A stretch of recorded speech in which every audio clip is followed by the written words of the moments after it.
Hi, my name is Sian Conway. I'm a food writer, film lover, and regular consumer and admirer of Italian cuisine. So I've written this piece, Big Night, Bigger Stakes, in conjunction with Film in Dublin about the 1996 film Big Night, directed by Campbell Scott and Stanley Tucci. Big Night as a film is, on one hand, a bountiful feast for the eyes and an absolute gem to watch. It's a small dedication to the art and sacrifice of the service industry in all its glory and its flaws. And on the other, it's a commentary on the difficulty of running a restaurant while trying to stay true to your identity and passion, keeping yourself afloat amidst the demands of operating a business and also the immigrant experience. It's a film that nearly 30 years after its release still holds so much relevance. Across the globe, we're seeing a crisis in the hospitality sector. Inflation and rising costs, staff shortages, and food shortages are wreaking havoc on independent restaurants. We're seeing decades old family owned establishments seeing no option other than closing their doors, despite popularity and acclaim, usually for soulless international chains to move in instead. According to an article by Corinna Hargraves for the Irish Times, between September 2023 and July 2024, the Restaurants Association of Ireland reported over 500 Irish restaurants had closed their doors. In the first couple of months of this year alone, a staggering 150 more closed. Things right now feel insurmountable, unstable, and ephemeral for hospitality. Though seemingly it's never been a better time to become a food influencer.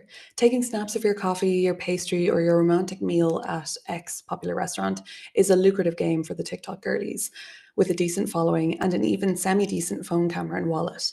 I obviously say this as someone with some skin in the game, and I don't want to sound like a total hypocrite. But then again, I also work in service because the content machine can be a hellish pit that I do need to have some distance from. So I feel like I can critique it from this vantage point. I guess my gripe does sort of come with the aesthetics led depiction of the food industry via social media, how often it feels superficial and not fully cooked, lacking the seasonings of authentic love. While it's undoubtedly great for exposure and thus business, I think TikTok has had some negative influences on how restaurants shape their menus. What looks more aesthetic and most aesthetic gets favored, and virality either makes a place impossible to visit or so oversaturated that you get sick of hearing about it. But mostly it feels like despite the surge in food influencers online, our favorite restaurants are still barely hanging on, and God help them if they get a scathing review. The dichotomy is stark, especially as one simply cannot exist without the other. I'll let you guess which one. And I suppose that might be as natural a segue into the film as I'm going to get. So let's set the scene. On a coastal road in 1950s New Jersey sits Paradise, a struggling Italian restaurant run by Italian immigrant brothers Primo and Secondo. It's quickly established that Primo, played by Tony Shalhoub, is the true chef of the two. His passion for the food that came with him from the home country is packed full of pride and care. For him, identity does not take a backseat for any customer. If he was to buy a bumper sticker in some cheap Dollar Tree type store, it'd definitely say, like it or lump it, either way, you're eating it. His brother Secondo is the charming diplomatic face of the business, played to charismatic perfection by Stanley Tucci. He's not afraid to play the game in order to save the business, even if that means making sacrifices. It's a classic format in the service industry, and one that I think the film showcases really well: the drive and desires of both back of house and front of house, and how they work and communicate together to make up the full wheel that is hospitality. No one is necessarily the villain here, nor is one alone the selfless hero, because in the heat of working in or running any restaurant, there will always be disagreements. Whether that's about what's not working, what's costing too much, what's selling versus what isn't, what's a correct way to speak to customers, and knowing where to yield to them. But there will always be a dependence on one another, especially when the stew is getting sour, so to speak. For 2 years in Paradise, the brothers have both been doing the same dance, where Primo refuses to change a thing about his menu or the dishes he serves. Secco is the one to sweep in and mollify the scant clientele in an effort to make sure they'll come back. But now they've been hit with an unshaking deadline from the banks, every lifeline already exhausted. Cosa dice? They're in deep shit. When their American customers refuse to be open minded about the food they've willingly ordered, Secco puts on his best customer service face and patiently explains to them that traditionally, spaghetti doesn't come as a side dish with risotto, nor does it come with meatballs, much to the diner's mutual chagrin. Sometimes spaghetti likes to be alone, he tells them lightheartedly, squeezing every last little ounce of a good front of house worker's natural charm out of himself to try keep them sweet before he relays their disapproval to Primo and inevitably earns himself a bollocking from his brother.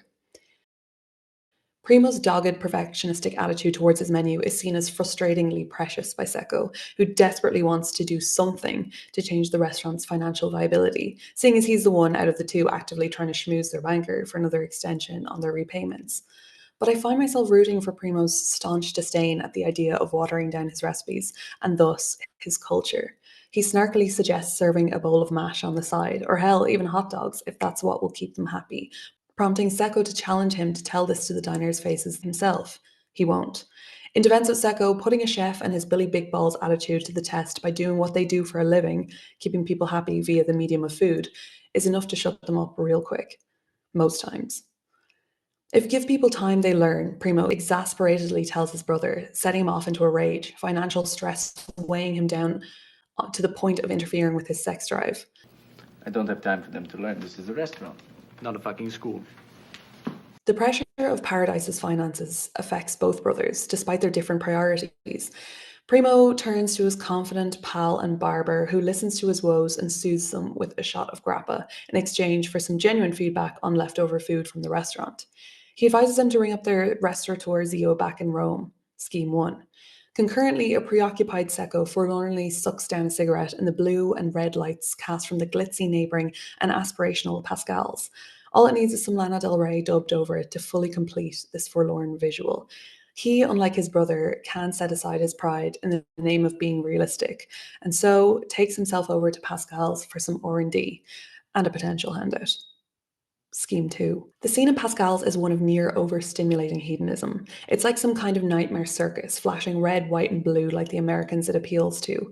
Flashy and abundant, plates fly out from the kitchen like comets across the sky, and patrons eat, drink, smoke, and dance like it's their last night on Earth.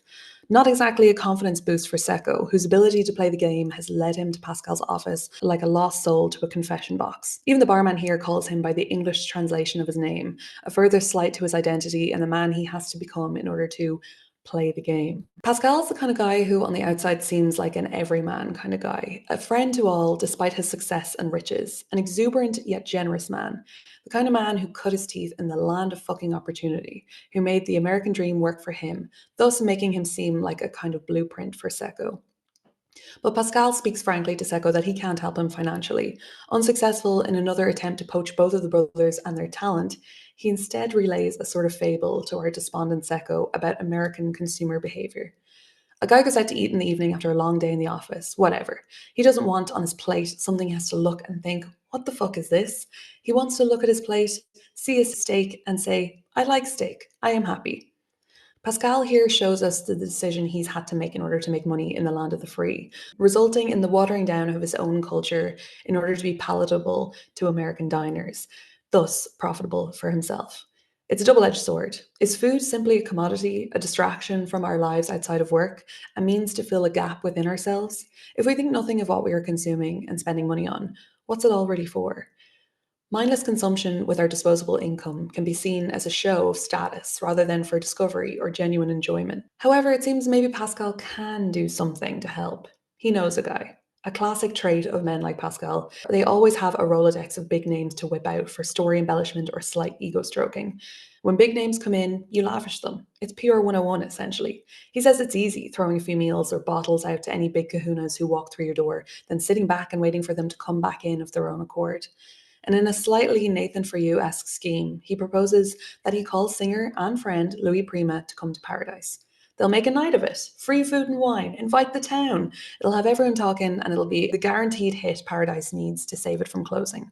What could go wrong? Primo isn't too delighted at the idea of selling themselves short with such a gimmicky marketing tactic, but reluctantly agrees anyway, no doubt accustomed to Secco's own tenacity to get a job done. And so the lads begin to gear themselves up.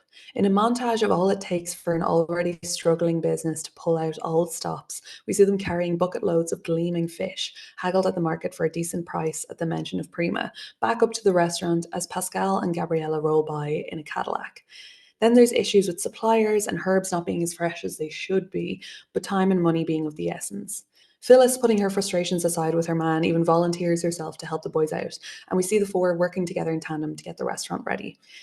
There's some beautiful shots in here in between Secco crashing out over aubergines that are cut too thick, of the gang dutifully making pasta by hand, of Cristiano waltzing with a broom in a brief moment's downtime, of all the checking, rechecking, and fitting out the restaurant before showtime. The calm before the storm, that harmonic concentration that takes you right up until you open the establishment doors. Just before kick-off, in sweeps Pascal, all flattery, guns blazing, letting the cat out of the bag that Prima's visit isn't an organic one, rather an orchestrated pulling of strings. The tension is soothed by Secco's failed joke at Primo's misunderstanding of the idiom red sky in the morning, shepherd's warning. Little does he know how much more wool has been pulled over his eyes as Secco dips out to grab the booze at a heavily discounted rate due to him sleeping with Gabriella. What the fuck? On the way back, he's lured in by a charming Cadillac salesman with a broken wrist and a lollipop hanging out the side of his mouth, who offers him a test drive. He's basically a mirage of the American dream, tantalizing Secco with the kind of life he could lead if the brothers managed to pull this thing off. And then comes in one of my favorite parts of maybe any film I've ever watched, the night itself. Not a phone in sight, just people living in the moment, etc. The bar is flowing, the place is packed. The guests flow in their evening finery. Everyone's looking well, and there's an undeniable air of divilment between Paradise's four walls. While they wait for the grand arrival of Prima, they lash out drinks. Bottles of wine are uncorked at ungodly rates, and no one can hold down a drink longer than a couple of seconds, it seems. The press are being buttered up by Secco, hearkening back to Pascal's advice, and a conga line has bloomed as the patrons get a bit more sloshed. Meanwhile, the brothers are in the back prepping, nerves as lit as their guests on the other side of the kitchen doors. Their razor sharp perfection, or is it perspiration, has them locked in to the point where they don't even notice as their guests become avid spectators. Tension and hunger stretch taut through their bodies until it's pricked with the pin of a declaration of, Let's eat! the next few snippets of the film are served up to us like dishes themselves. Course by course, we feast vicariously through everyone at the table in paradise. Starting off with La Zupa, modestly whetting appetites and securing satisfied smiles from the diners, as all good starters should. A teaser of what's to come without taking the wind out of your hunger's sails. Followed swiftly by I Primi, which features a decadent tricolored plate showcasing three of Italy's greatest gifts: pesto, risotto, and seafood. Drumroll please for the man, the myth, the legend, Il Timpano, including pasta, meatballs, egg and salami encased in a baked pasta shell. The kind of dish that would have every food journalist breaking their necks to get through the doors if the internet was around at this time. Breaths are held as if by corsets around windpipes as the brothers contemplate the removal of the lid.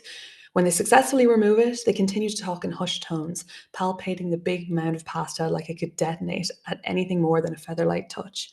The sheer anticipation of the Timpano's unveiling rivals that of an episode of the Great British Bake Off. Will it collapse? Will it crumble? Will it even taste good? You find yourself scooching further to the edge of your seat as the brothers, with the concentration and seriousness of surgeons, prepare themselves for literal liftoff. Secco smacks Cristiano's hand away from the lid and tells his brother to keep one just for Prima himself. The entire future of the business lies on that tray, after all. But it's a success. It passes the palpation test, the brothers moving as gently as first-time parents with a newborn infant. A trepidatious slice reveals the ugly beauty of what lies beneath, and everyone at the table goes wild. Pascal exclaims, "This is so fucking good, I should kill you."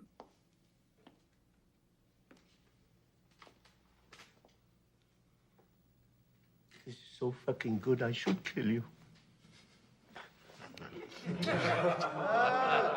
Hard to beat, and yet, like a QVC advert, there's more. By the time we get to I Secondi, the lads are well and truly in their stride. Like charmed snakes, the guests wave their napkins at the table, and eyes almost roll out of skulls as the pig is wheeled out, glossed and gleaming like a brand new Cadillac. The meal concludes with I Dolci, a bittersweet ending, really, as wine-wrought emotions weave their way to the table. One patron weeps about how their mother was such a terrible cook. At this stage, everyone is beyond sated and kind of sleepy. Pascal tickles the ivories lazily while everyone slumps at the table, basking in the post-dinner glow. As a post-meal breather, I'd like to take a brief moment to talk about the women of Big Night. It's a triple threat treat casting comprised of Isabella Rossellini, Minnie Driver, and Alison Janney. Rossellini plays Gabriella, who I didn't realize on my first watching of Big Night is Pascal's arm candy. Driver plays Phyllis, Secco's romantic interest, who is being strung along a bit and being doing too much free labor, emotional and otherwise.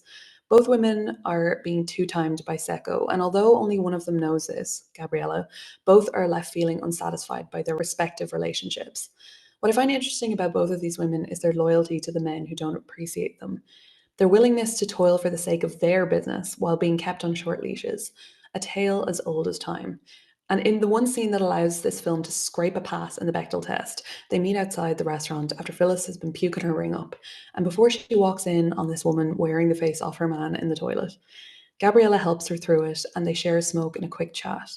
They talk about moving out west, a shared aspiration that belongs to them and them alone, with no men to tend to, until they're swiftly interrupted by a man, concluding their brief alliance. I find this scene so poignant for all the times I've knowingly and otherwise been comforted or cared, even in tiny moments, by other women who should be my competition, by tunnel sisters, by past flames, by the women I've shared men with before or after my own relationships or situationships. When the men themselves have their back turned, couldn't extend a care with their own egos and aspirations burning too brightly in their eyes to give a fuck about the woman behind them, these women have been there. And before I get too sappy on this, because who knows if this was the screenwriter's intent, I haven't watched, nor do I know if any bonus features commentary for this scene exists. I'll wrap it up with a quick uttering of women rule. Even Anne the florist manages to prise Primo from the usual chokehold his food has over him, turning him into a bit of a dithering dope when he sees her, unable to even ask her to the restaurant out of nerves. Seko jumps in after he bottles it. And towards the night's end, he seems to have gained a newfound sense of confidence as he woos her with an intimate walkthrough of his dishes in the back of the restaurant. He tells her, like a rizzed up version of himself all of a sudden, The knowledge of God is the bread of angels. I'm never sure what that means, but it's true anyway. but in the end, it seems like the brothers lose everything in their unaligned quest to save what's most important to them both at heart, the restaurant. Seko resignatedly tosses a plate into the bin, knowing it's over, in all senses of the word. Phyllis and Gabriella have both deserted him, and the restaurant is toast. Anne surely wasn't impressed by Primo's tirade against and tussle with his brother on the beach in front of everyone, striking that romance in the heart before it could properly blossom. Their friendship with Pascal has been exposed as a lie, and he, nothing but a shark-like businessman, perpetually hungry for prospective employees to collect for his ever-growing empire. No press invited to the event will write about the evening, likely, as Prima didn't even show, so that's a whole vacuum of money spent on comped meals and wine that won't amount to anything. The future of the Paradise Brothers funds is murkier than ever. But while it all hangs in the air, Seko does manage to take some control back. Firstly, by expunging Pascal from his life, telling him that he and his brother have something that cannot be bought or commodified, that what they do may not be packing the place out every night, but at least it's always straight from the heart. Pascal spits back at him, but it's clear that this small triumph belongs not to him, but to Seko. The rust has been exposed under the glossy hood of Pascal's. With what remains of his dignity, Seko takes himself back to the restaurant, still in disarray from the night's antics. Cristiano is curled up asleep on the counter. A brief moment of peace.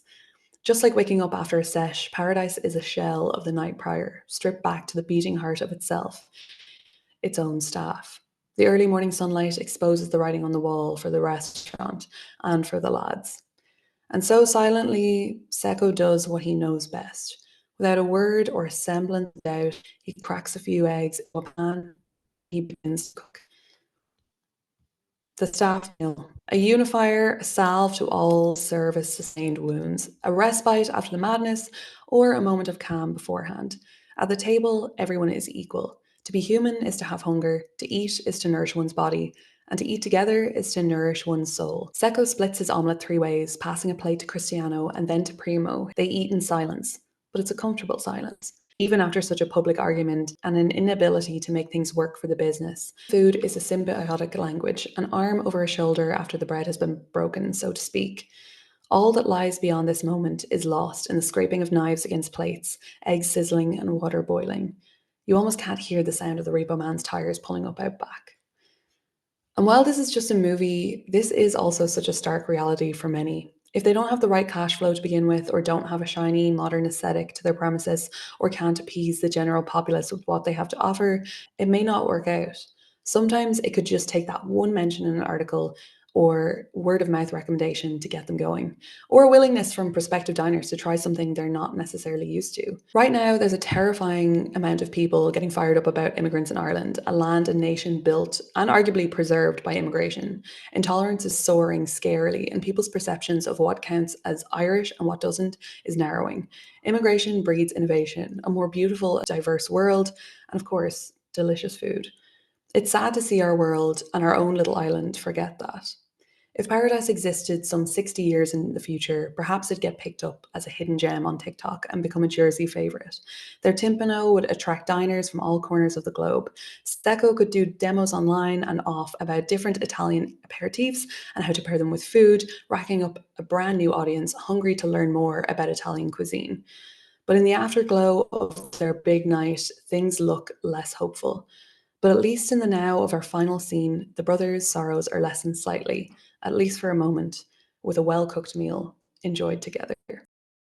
If you haven't seen this movie, or if you do already love this movie because it's great, it's a classic, and you haven't booked tickets yet, we'll be showing this in the IFI on the 18th of June, which is next Wednesday, as part of the IFI's bigger picture. And I think if we are all not doing a conga line around the IFI before and after the screening, it'll be a waste. So if you haven't got tickets for that, you should book them. And thank you very much for watching and listening.